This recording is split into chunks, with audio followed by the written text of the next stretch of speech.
High-risk Ethereals ahead. Stay focused, Shunguang. Hold on. Something's not right with these Ethereals. What's happening here?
Try breaking through using a technique.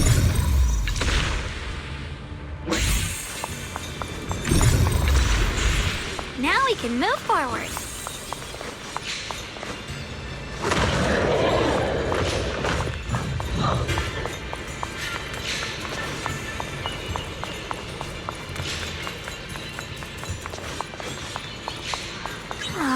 Another obstacle?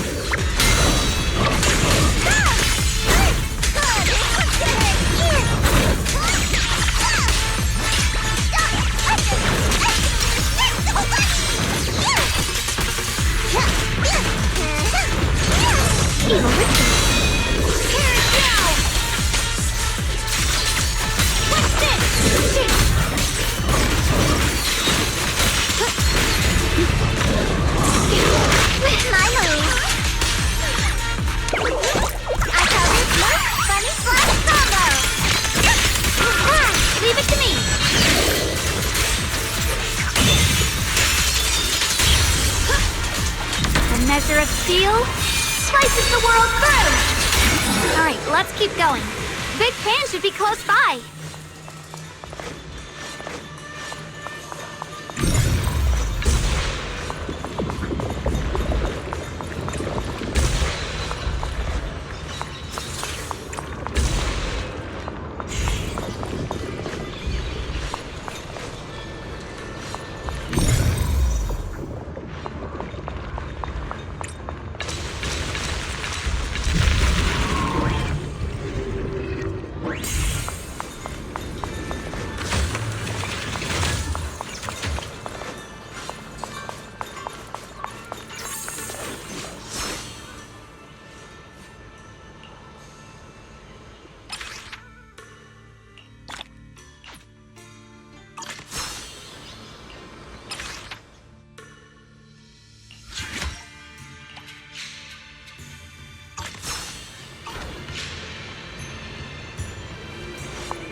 I finally found you! Big Pun, your companions need you right now. We'll help you in battle. Let's go and support them. No, I can't help you.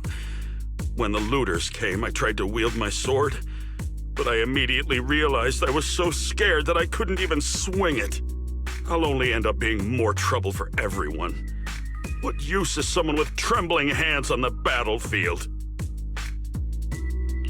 So you don't want to save your friends? You just want to hide here forever and let them die alone? Well, Big Pun, I understand what you're going through. You're afraid of getting hurt, afraid of the enemy's attacks, but what you're actually most afraid of is your own strength.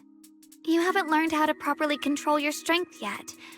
Every time you do something, you deal devastating damage to others. That's why you're afraid that you'll eventually turn into a thrall or a monster if you keep using this power. That is what's bothering you deep down inside, right? Yes, that's right. When I first trained my swordsmanship, I never imagined that my sword could cut down an enemy so easily, taking a life. Every time I fight, I'd always end up leaving a trail of bloodshed in my wake. I began to fear the sword in my hands, and I was also scared of the exhilaration I began to feel when fighting. I had a feeling that the sword would eventually turn me into a monster that only knows fighting. You two are right. I can't just leave my friends. But please, tell me, how can I get rid of this fear? I want the courage to keep fighting. There's no need to get rid of this fear. You only need to keep this feeling in your heart and continue fighting. Huh? But doesn't that... Even though you're afraid of your own strength, you still want to use it to protect your friends. The fact that you're thinking that way proves that you already have courage. Even if your fear persists after you draw your sword, it's a reminder of how you must coexist with your own strength. You cannot let a desire for destruction take over. And I think that's something that many a swordmaster fail to do. There's nothing shameful about fearing battle. Rather, it's the proof that you've become a powerful swordmaster. Let your fear guide you to your future. I've experienced the same worries. Trust me. So you mean fear is part of being a swordmaster?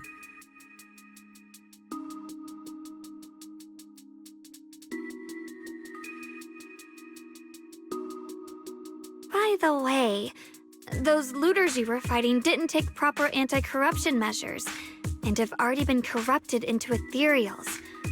Would you feel better fighting Ethereals rather than people? Huh? Why didn't you say so? Then let's go help my friends.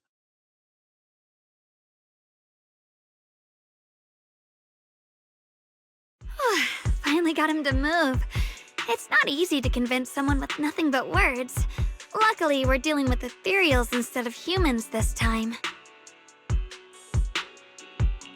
Shunguang, I have a question. Why did you insist on dragging him to the battlefield? what does he have to do with that ethereal that doesn't move? When I saw Avaris standing there, I suddenly remembered what Dad told my brother and me when we were little. A story of ancient swordmasters who were heroes. In the early days of Eridu, many mercenary brigades were deployed to explore new territory and eliminate roaming looters. Their work contributed greatly to the city's establishment. Once, a mercenary brigade clashed with a band of looters, and one of the looters unexpectedly turned into a large ethereal, putting the mercenaries in a tough situation. At this critical moment, a new mercenary recruit stood up and drew his sword to fight. He defeated the ethereal on his own and captured the remaining looters, achieving a great victory. After that, the sword-wielding mercenary grew braver and braver and went on to become a renowned swordmaster in Eridu. And that's the story of none other than Big Pon of the Melt Iron Mercenaries, the one who beheaded Avaris and instantly became famous.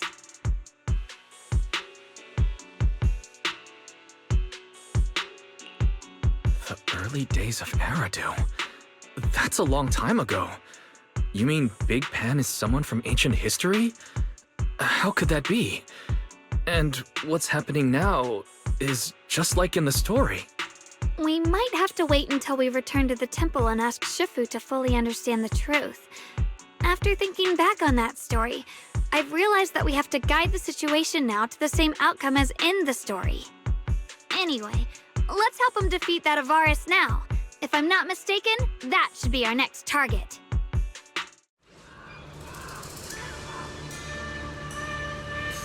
Come on, let's face that big baddie who's...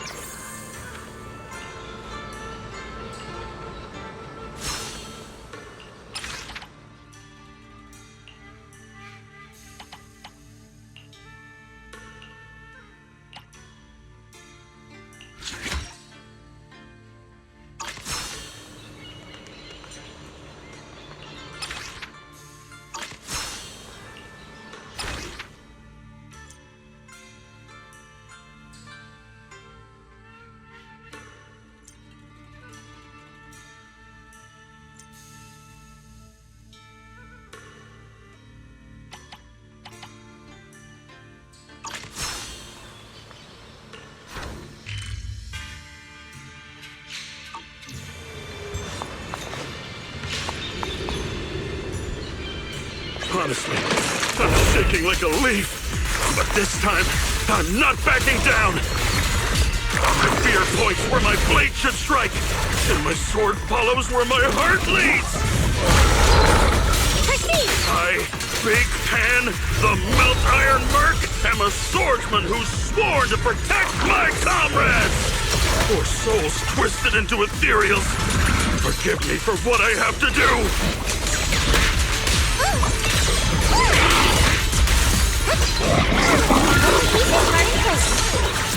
Here I draw. What the heavens? My blade cuts down evil. My spirit soars in the sky. Radiant cloud. Frost glistens. The Qingming Sword rends the heavens!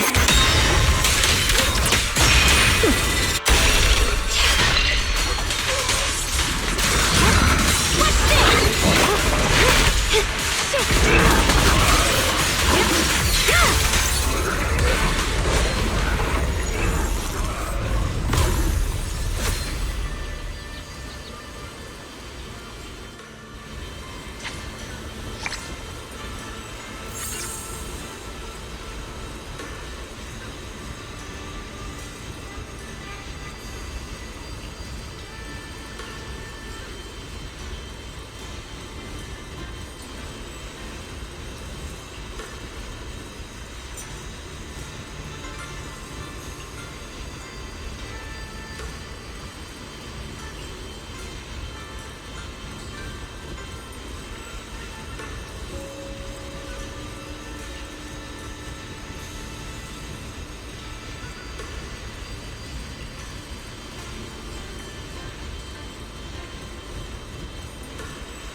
Well, does your body feel lighter now? How do I describe it? It's like there's an energy surging inside. Very good. With this, the sword you have retrieved has become sword will for you to use. Continue the trial until the Qingming Sword opens the next gate for you. Shifu. I know what you wish to ask. After this experience, you have a better understanding of the essence of this realm now, yes?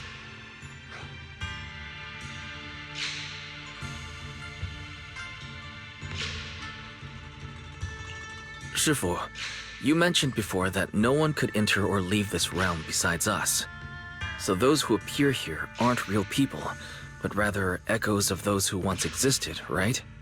I once encountered beings born from miasma called drowned ideals that are somewhat similar to the people here, yet different.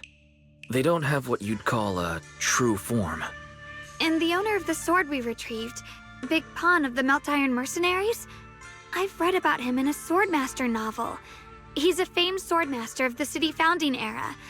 So in other words, there's no way he could still be alive. But why would he appear here in the form of our senior from real life? And both he and the others, it's like they're reenacting the entirety of that famous battle. It's simple. He and I are simply vessels. Puppets created by the sword with miasma and hollow matter after accessing the owner's memories. Naturally, it would choose forms that the owner is familiar with. In essence, we are each just a sliver of a swordmaster's consciousness, recorded by the Qingming Sword throughout its long history. This might be weird to say, but you're merely talking to slivers of personified memory. The Qingming Sword has responded to your wishes, choosing the memories of a few famed swordmasters to shape into human form.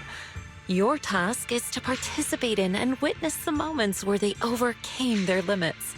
When they show you how their swords shine, their sword will fortify your power, pulling you closer to the Qingming Sword.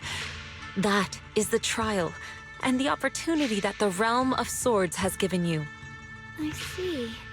Well, that makes our plan of action clear. So, does that mean you're also a piece of a swordmaster's memory, Shifu? It's a bit difficult to explain. You may simply think of me as your guide. Now, more importantly, a visitor arrived while you were away.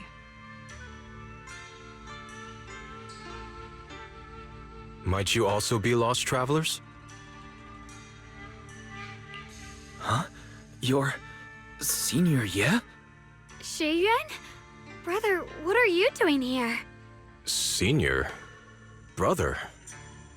I'm sorry, but I think you must have mistaken me for someone else.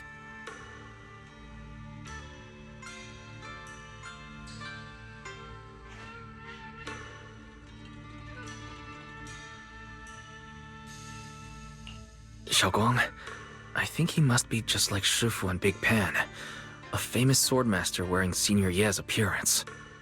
Yeah, I think so too. I was just so surprised to see him just now that my mind blanked. Maybe he corresponds to one of the two remaining swords we need to find.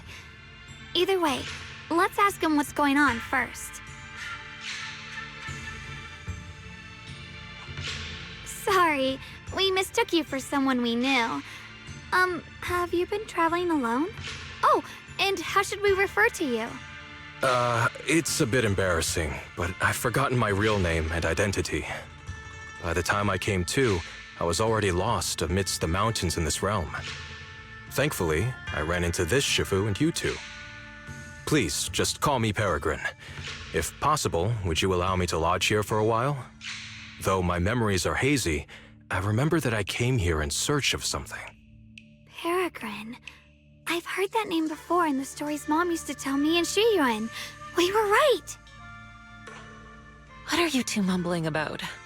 In any case, this place has not been maintained for a long time and isn't the most comfortable place to rest. So long as you don't mind, you may stay. You have my gratitude. I can tell you three have more to discuss, so I won't disturb you any further. I shall take my leave and look around a bit.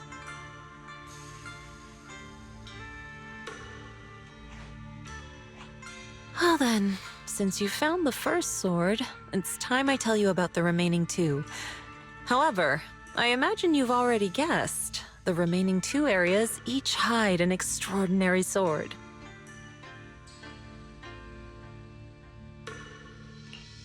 The remaining 2 areas? But apart from the one we just went to, isn't there only one other area? Do you recall the incomplete statue I pointed out to you in the main hall? Yep. I kept having this sense of deja vu.